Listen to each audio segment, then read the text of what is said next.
ಪ್ರೀತಿಯಾದ lorry ಮಾಲೀಕರು ಮತ್ತು ಚಾಲಕರು, ನಾವು ಒಂದು 15 ದಿವಸ ಹಿಂದೆ ಈ ಥರ ಹುಬ್ಬಳ್ಳಿಯಲ್ಲಿ ಮೀಟಿಂಗ್ ಮಾಡ್ತೀವಿ ಅಂತ ಹೇಳಿ ಒಂದು ಡಿಸಿಷನ್ ತೊಗೊಂಡ್ವಿ. ಬಟ್ ನೀವು ಹತ್ರ 30 ಡಿಸ್ಟ್ರಿಕ್ಟ್ ಜನ ಅಣ್ಣ ತಮ್ಮಂದರು ಒಂದು ನಿಮಿಷ ಯೋಚನೆ ಮಾಡಿದೆ. ಪ್ರತಿಯೊಬ್ಬರಿಗೂ ಫೋನ್ ಮಾಡಿದಾಗ ಮಾಡಿ ಅಣ್ಣ ಬರ್ತೀವಿ, ಮಾಡಿ ಬರ್ತೀವಿ. ಇವತ್ತು ನಮ್ಮ ಗೌರವ ಅಧ್ಯಕ್ಷರು ಕೇಳಿದ್ರು, ನಮ್ಮ AGM ಇಷ್ಟು ಜನ ಬಂದಿದ್ದಾರಲ್ಲ, ಇದು ತುಂಬ ಖುಷಿಯಾದ ವಿಷಯ ಅಂತ ಹೇಳಿದ್ರು. ಇವತ್ತು ಕರ್ನಾಟಕ ಯಾವ ಥರ ಒಗ್ಗಟ್ಟು ಆಗ್ತಾ ಇದ್ದೀವಿ ಅಂತ ನೀವೇ ಪ್ರೂಫ್ ಇದಕ್ಕೆ.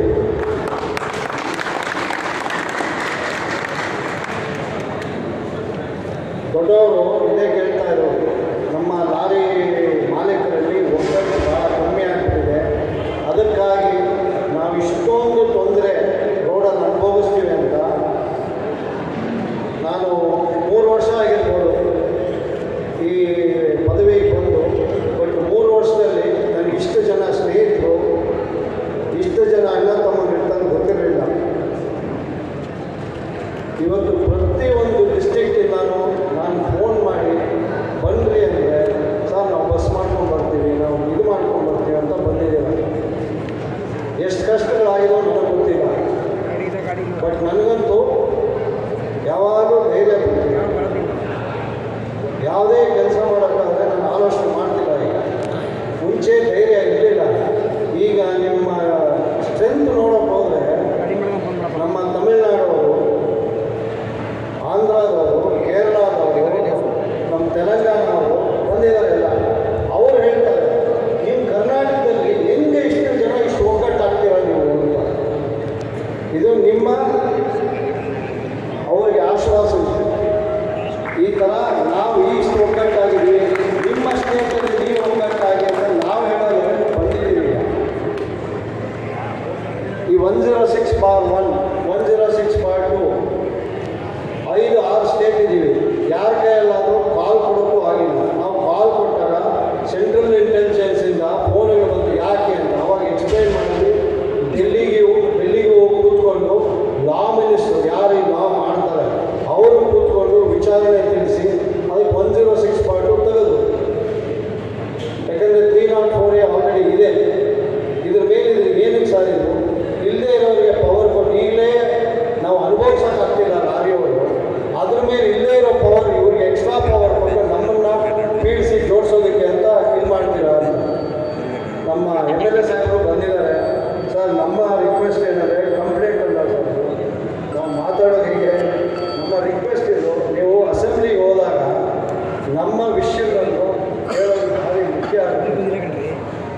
ಏನಾಗ್ತಿದೆ ಲಾರಿಯವರು ಅವರು ಲಾರಿ ಓನರೇ, ಕೊಂಡರೆಡ್ಡಿ ಅವರು ಬದರವರು, ಈ ಲಾರಿಯವರು ಬೆಳೆದ್ರೆ ಪ್ರೀತಿನ ಏನೋ ಗೊತ್ತಿಲ್ಲ. ಅಧಿಕಾರಿಗಳು ರೋಡನ್ನು ಹೋಗ್ತಾರೆ ಸರ್, ನಾವು ನಾಟ ಹಾಕ್ಕೊಳ್ತಾರೆ, ನಾವೇನೋ ಮದುವೆ ಆಗಿದ್ದೀವೋ ಏನೋ ಗೊತ್ತಿಲ್ಲ. ನಾವು ರೋಡಲ್ಲಿ ಹೋದ್ರೆ ಸರ್ RTO ಅವ್ರು ತಗೊಳ್ಳಿ, ಪೊಲೀಸ್ ಅವ್ರು ತಗೊಳ್ಳಿ, ಅಡ್ಡ ಹಾಕ್ತಾರೆ. ಏನಕ್ಕೆ ಅಡ್ಡ ಹಾಕ್ತಾರೆ ಗೊತ್ತಿಲ್ಲ. ಅವ್ರ ಜೊತೆಗೆ ಹೊಸ ಫ್ಯಾಮಿಲಿ ಒಂದು ಬಂದೈತೆ, GST ಅಂತ. ಈ GSTನವ್ರು ಕೊಡ್ತಿರೋ ಕಾಟ ಅನುಭವಿಸೋಕ್ಕೂ ಆಗ್ತಿಲ್ಲ. ನಮಗೇನು ಹೇಳ್ತಾರೆ, ನೀವು ಸರಿಯಾದ ಪೇಪರ್ ತರಬೇಕು ಅಂತಾರೆ. ಪೇಪರ್ ಅಂದರೆ ಏನು ನಮಗೇನು ಗೊತ್ತು? ಯಾರೋ ಮಾಲು ಮುಂಬೈಯಲ್ಲಿ ಕೊಡ್ತಾನೆ, ಅದು ಬೆಂಗಳೂರಿಗೆ ಎತ್ಕೊಂಡ್ಬರೋದು ನಮ್ಮ ಕರ್ತವ್ಯ. ನಾವು ಮಾಲ್ ಎತ್ಕೊಂಡು ಬರ್ತೀವಿ, ನಮಗೆ ಗೊತ್ತಾ ಇವರು ಮಾಲ್ ಏನು ಹಾಕಿದ್ದಾರೆ, ಮಾಲ್ ಲಾರಿ ಒಳಗಡೆ ಏನು ಕೊಟ್ಟಿದ್ದಾರೆ, ಪೇಪರ್ ಏನು ಮಾಡಿದ್ದಾರೆ. ಹೊಸ ಕಾನೂನು ತಂದು ನಮ್ಮ ತಲೆ ಮೇಲೆ ಹಿಡಿತಾ ಇದೆ. ನಾವು ಹೆಂಗೆ ಬದುಕಬೇಕು? ಇವ್ರ ಜೊತೆ ಫೈನಾನ್ಸ್ ಕಂಪ್ನಿಗಳು. ನಮ್ಮ ರಿಕ್ವೆಸ್ಟ್ ಈ ಸತಿ ಅಸೆಂಬ್ಲಿಯಲ್ಲಿ ಈ ಫೈನಾನ್ಸ್ ಕಂಪ್ನಿಗಳು ಏನು ಮಾಡ್ತಾರೆ, 1 ತಿಂಗಳು 2 ತಿಂಗಳು ಕಂತು ಕಟ್ಟಿರೋಲ್ಲ, ಗಾಡಿಗಳು ಬಂದು ಸೀಸ್ ಮಾಡಿಕೊಂಡು ನಮ್ಮ ಹೊಟ್ಟೆ ಕೊಟ್ಟು ನಮ್ಮ ಜೀವನ ಹಾಳು ಮಾಡ್ತಾರೆ. ಬಿಡ್ತಾನೆ ಇಲ್ಲ ನಮ್ಮ ಜೀವನ ಮಾಡೋಕ್ಕೆ. ಫಸ್ಟ್ ಬಂದು ಫೈನಾನ್ಸ್ ಕೊಡ್ತಾರೆ, ನಮ್ಮ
ತಿಳುವಳಿಕೆ ತಗೋಬೇಕು. ನಾವು ಏನು ಮಾಡಬೇಕು, ಯಾವ ಥರ ಒಂದು ಇದು ನೋಡಿ.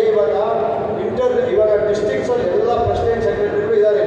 ಎಷ್ಟೋ ಜನ ಪಾಪ ಮೇಲ್ ಬರೋಕ್ಕೆ ಜಾಗ ಇಲ್ಲ, ಅದಕ್ಕೋಸ್ಕರ ಮೇಲೆ ಬಂದಿಲ್ಲ. ಇದೇ ಎಷ್ಟೋ ಜನ ಡಿಸ್ಟ್ರಿಕ್ಟ್ ಸೆಕ್ರೆಟರಿ ಪ್ರೆಸಿಡೆಂಟ್ಗಳು ಕೂತಿದ್ದಾರೆ. ಅವ್ರವ್ರ ಡಿಸ್ಟ್ರಿಕ್ಟಿನ ವಿಷಯ ನಾವು ಡಿಸ್ಕಸ್ ಮಾಡೋಕ್ಕೆ ಬಂದಿರೋದಿಲ್ಲ. ಈಗ ಹುಬ್ಳಿಯಲ್ಲಿರೋ ಪ್ರಾಬ್ಲಮ್ಮು ಬೆಂಗಳೂರಲ್ಲ, ಬೆಂಗಳೂರಿನ ಪ್ರಾಬ್ಲಮ್ ಧಾರವಾಡ, ಈ ಥರ ಡಿಸ್ಟ್ರಿಕ್ಸಲ್ಲಿರೋ ಪ್ರಾಬ್ಲಮ್ಸನ್ನು ಸಾರ್ಟ್ ಔಟ್ ಮಾಡೋಕ್ಕೆ ಬರಬೇಕು. ಈ ಮೀಟಿಂಗ್ ಕರೆದಿರೋದೇ ಆ ವಿಷಯದಲ್ಲಿ.